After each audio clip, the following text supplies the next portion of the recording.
स्वागत करते हैं आपका एक और नए ब्लॉग में। ब्लॉग की शुरुआत हो रही है केविन से और अभी सुबह के यहाँ पे बजे हुए हैं 11 और आज मेरे बाहर जाने का प्लान है। शिव अपना डॉक हुआ है वेलेंसिया पोर्ट, स्पेन में मैं आज हूँ। एक नई सिटी है ये, तो चलिए निकलते हैं बाहर।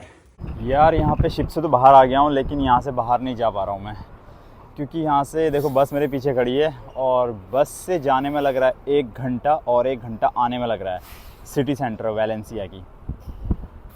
तो भाई मुझे तो मुश्किल लग रहा है बाहर जाना, बहुत लेट हो जाऊँगा मैं इस चक्कर में, तो इस वजह से। और कहाँ पे ट्रैफिक हुआ तो और लेट हो जाऊँगा, बहुत ज़्यादा टाइम चाहिए यहाँ के लिए। और एक तो शिप सबसे पीछे डॉक हुआ है हमारा लास्ट यहाँ पे।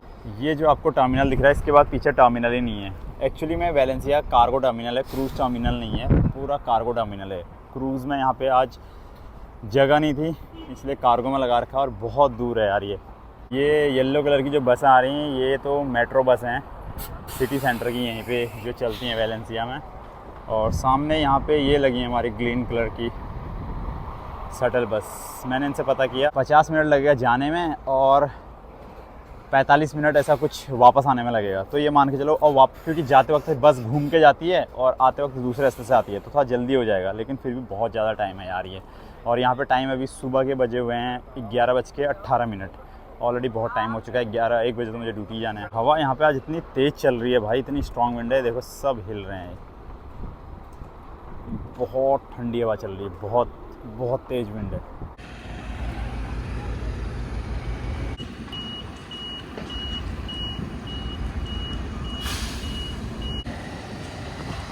और ये जो भी बस होती हैं, जैसे शटल बस है पीछे, ये पैसेंजर के लिए इनको पे करना पड़ता है 20 यूरो।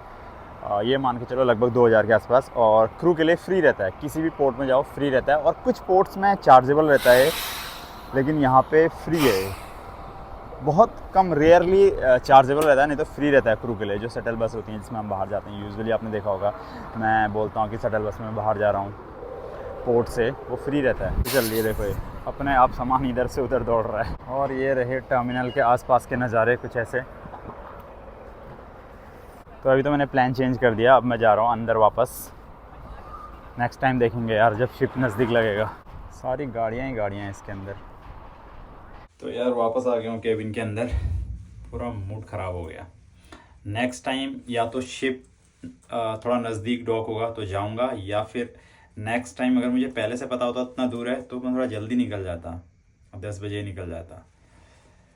लेकिन बाहर जाके, और बाहर इतनी स्ट्रॉन्ग विंड चल रही है, इतनी ठंड भाई, मेरा पूरा हाथ ऐसे मतलब फ्रोज़न जैसा हो गया। बहुत ठंड है बहुत, और हवा इतनी तेज़ चल रही, ठंडी, बहुत ख़तरनाक, बहुत ख़तरनाक। इसीलिए मैं ये जैकेट पहन के गया था कि यार चलो, तो क्योंकि मैंने ऊपर से पता चेक किया था, विंड तो बहुत तेज़ चल रही थी, लेकिन चलो ठीक है। लेकिन ये नहीं पता किया कि यार दूर कितना है, बहुत दूर है यार। और बस भरने में भी टाइम लग रहा है, फिर वहाँ से भी टाइम लगेगा। मुझे लगता है 2 घंटे नहीं 3 घंटे लग जाएंगे, प्रॉपर 3 घंटे तो आने जाने में, ये सब चीज़ में लगता है। घूमने फिरने का अलग 4 घंटे चाहिए इसमें पूरे आपको। और अभी जैसे मैं अपने पॉकेट से ये करेंसीज को बाहर निकाल रहा था, ठीक है, तो मुझे याद आया कि बहुत सारे इन्फ्लुएंसर्स, यूट्यूबर आपने देखे होंगे इंस्टाग्राम पे, ऐसे दिखाते हैं, डॉलर्स दिखाते हैं। कोई बेड में बिछा के, कोई ऐसे दिखाता है, वो डॉलर्स दिखाते हैं। मेरे पास डॉलर नहीं है यहाँ पे, डॉलर मेरे पास कम है, यूरो है। तो ये लोग, क्योंकि मैं यूरोप में हूँ, यहाँ पे यूरो ही चलता है ज़्यादातर। डॉलर भी कहीं पे जैसे बहुत कम एक्सेप्ट करते हैं, ऐसा नहीं कि नहीं करते हैं, बहुत कम, रियरली। ज़्यादातर आपको यूरो ही यहाँ पे यूज़ करना होता है यूरोप में। तो मैं आपको ये दिखा रहा हूँ, मैंने देखा ना, अभी याद आ गया मुझे इनको देख के कि ऐसे लोग बेड पे या फिर ऐसे दिखाते हैं। भाई ज्वाइन कर लो, ये कर लो, इस तरह से ना। लेकिन मुझे एक चीज़ आपको बता रहा हूँ, देखो जैसे अभी जैसे देखो ये पेपर नोट्स हैं, लेकिन ये इतना छोटा नोट, इसकी वैल्यू बहुत ज़्यादा है। ये होते हैं, देखो सबसे छोटा मेरे पास है कि नहीं, 10 का है, 5 का, ये रहा। ये देखो यूरो कुछ ऐसा होता है, ठीक है, नोट इसका, ये 5 यूरो है। ये होता है 5, 10, 20, 50, 100 एंड उसके बाद 500 का नोट होता है इनका मैक्सिमम यूरो का। बाकी कॉइन्स होते हैं, देखो जैसे 1 यूरो है, ये भी 1 कितने का है, ये भी 1 यूरो का है। लेकिन पेपर नोट ये सारे नोट्स अलग अलग डिज़ाइन और इनमें सब में अलग अलग सिक्योरिटी फीचर होते हैं हर एक नोट पे यूरो का, ठीक है। बट इनकी वैल्यू देखो, जैसे ये है ना 50 का, तो ये लगभग 5,000 का है भाई। और ये मानो जैसे किसी के पास 100 का होगा तो ऑलमोस्ट वो हो जाएगा 10,500 का। वैसे इसकी एक्चुअल वैल्यू तो आप गूगल में देख सकते हैं, मुझे लगता है 5,000 कुछ ऐसा होगा, 5,000 के आसपास ही होगा, या फिर 5,000 5,150 60 ऐसा कुछ होगा रुपीज़, ज़्यादा नहीं, ठीक है। ये क्या है, ऊपर नीचे होते रहती हैं। और देखो किसी के पास इसी की जगह 500 यूरो का होगा तो वो कितना हो जाएगा, 51,000 भाई, 51,000 का। ऐसे किसी के पास मतलब इसमें एक जीरो और लगा होता, दो नोट किसी के पास है, समझ लो 1,00,000 रुपये, 1,02,000 रुपये लेके जेब में घूम रहा है बंदा, खाली दो नोट, अगर गिर गए कहीं पे तो समझो 1,00,000 गए। इस तरह के हैं 20 का, सब में अलग अलग सिक्योरिटी फीचर और डिज़ाइन रहेंगे। ये दिखा रहा था आपको मैं। और इंडियन करेंसी में मैक्सिमम नोट जो था वो 2,000 का। और यहाँ पे भाई किसी के पास अगर 500 यूरो है तो समझ लो आप कितना रहेगा, 51,000 के आसपास। एक नोट से ही तुम क्या क्या कर सकते हो ना। और कहीं गुम हो गया, इतना बड़ा नोट रखने में दिक्कत है भाई जेब में, 500 यूरो का, ऐसा कुछ सीन है। तो चलिए अभी मैं यार क्या करूँ, अंदर आ गया हूँ, अभी लंच करता हूँ मैं, और उसके बाद ड्यूटी जाने का टाइम हो जाएगा। वैसे तो अभी 11:45 हो चुका है। ये कुछ है सीन। बाकी आपको मैं ऊपर डेक 7 से और ओपन डेक्स जो भी हैं वहाँ से थोड़ा व्यू दिखाता हूँ, पोर्ट वगैरह कैसा है, स्टारबोर्ड साइड पोर्ट साइड दोनों साइड का, ठीक है। शिप में राइट लेफ़्ट नहीं बोलते हैं, स्टारबोर्ड साइड पोर्ट साइड इस तरह से बोलते हैं। अगर आप राइट साइड हैं तो स्टारबोर्ड साइड, लेफ़्ट साइड हैं तो पोर्ट साइड, ऐसे बोले जाते हैं। और जैसे कि आपको पता है कल मैं अलीकांते था और आज वेलेंसिया हूँ। तो अलीकांते से वेलेंसिया या वेलेंसिया से अलीकांते कितना दूर है आपको पता है? सिर्फ 166 किलोमीटर, 2 घंटे का ड्राइव है, और ट्रेन से 1.5 घंटा। और अगर हम सी से बाई सी ये है लगभग 80 नॉटिकल्स माइल, जो होता है 150 किलोमीटर बस। और आपको या फेरी वगैरह से अगर जाना चाहते हैं तो आपको क्या लगेगा, 2-3 घंटा 4 घंटा मैक्सिमम। वही शिप से भी 2-3 घंटा 4 घंटा बस हो गया, क्योंकि शिप थोड़ा धीरे भी चलता है। और मेन क्या होता है, जैसे हम लोग कल वहाँ से सेल हो गए थे शाम को 6 बजे एलिकांते से, और वेलेंसिया हम पहुँचे आज सुबह 6 बजे, 12 घंटे लग गए। तो 12 घंटे क्यों लगे पता है आपको? एक तो 12 घंटे नहीं लगते हैं लगने को, शिप यहाँ पे मैक्सिमम अगर बंदा चाहे तो 3 घंटे के अंदर या 3.5 घंटे के अंदर वहाँ से यहाँ पहुँचा देगा 80 नॉटिकल माइल्स।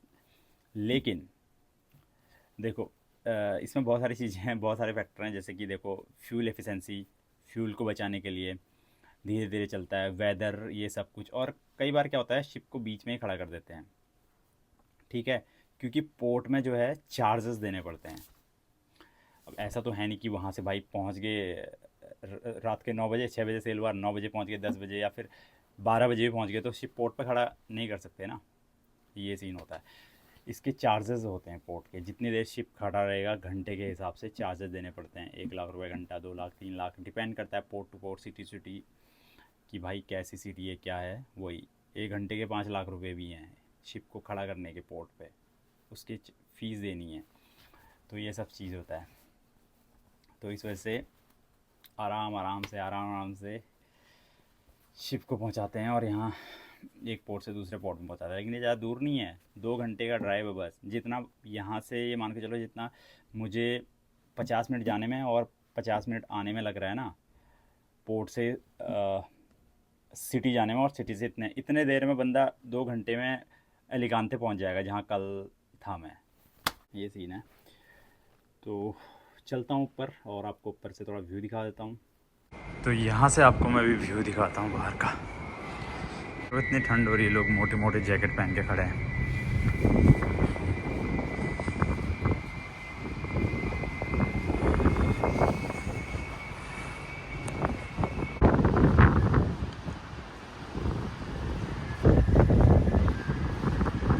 सिटी है उधर सामने।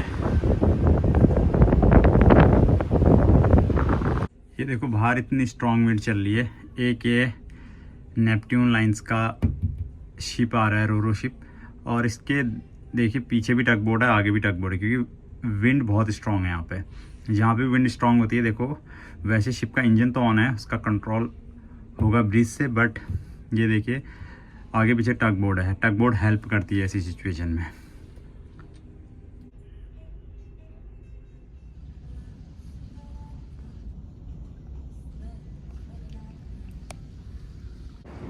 कितनी प्यारी धूप आ रखी है।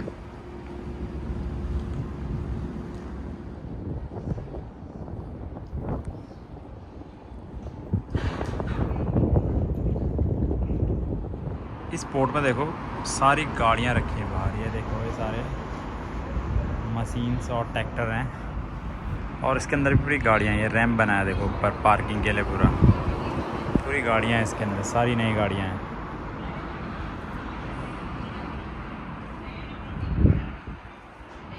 ये स्टारबोर्ड साइड का नज़ारा है। सामने देखिए कितनी कार्स यहाँ पे लाइन से, सारी ब्रांड न्यू कार्स, सबके ऊपर वाइट वाइट देखिए पिन्नी लगा रखी है प्लास्टिक। ये पोर्ट का नज़ारा है यहाँ से।